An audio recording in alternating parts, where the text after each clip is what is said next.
The Gambia, like much of West Africa, gained its independence. And from then on, the mantle of leadership was carried by President Dawda Jawara, who ruled for almost 30 years. This was not such a glorious period in the Gambian history in terms of economic development, but at least during this time, Gambians enjoyed basic freedoms, and people did have the feeling that they were having fair access to justice. But because Jawara was not able to make a headway with the economy, a lot of discontent developed, and then came Yahya Jammeh, an officer in the military who was at that time 29 years old.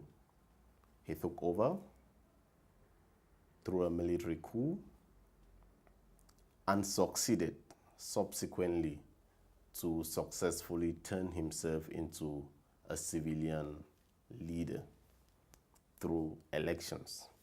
Now, many observers have said over the years that the elections that Yahya Jammeh organized were not free and fair, but the fact remains that he won these elections, and during much of his 22-year reign, he did succeed to improve the Gambian economy, improve infrastructure, improve education and healthcare. But then there was an acute deterioration in terms of the freedoms and liberties that ordinary Gambians enjoyed.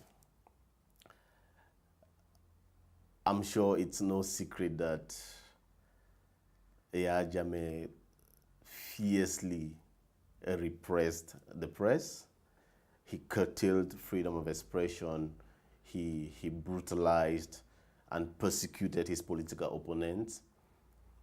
And a lot of Gambians were forced to go into exile, unfortunately. And because of the steady accumulation of power, and I don't know how to put this, as the time went on, Yahya Jammeh became much more dictatorial than he set out.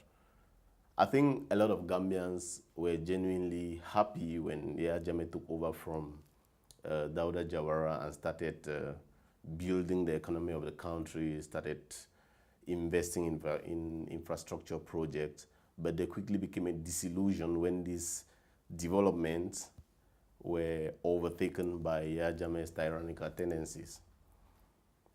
And the latest show of this tyranny is the elections that happened in December of 2016, which he lost, and which brought Gambia to the crisis that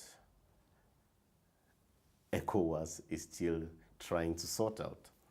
The crisis that just happened in Gambia is just a demonstration of the fact that leaders must always make sure that while they are tending to the economic needs of their populations, it is always very important to make sure that at the same time their civil and political rights are well protected.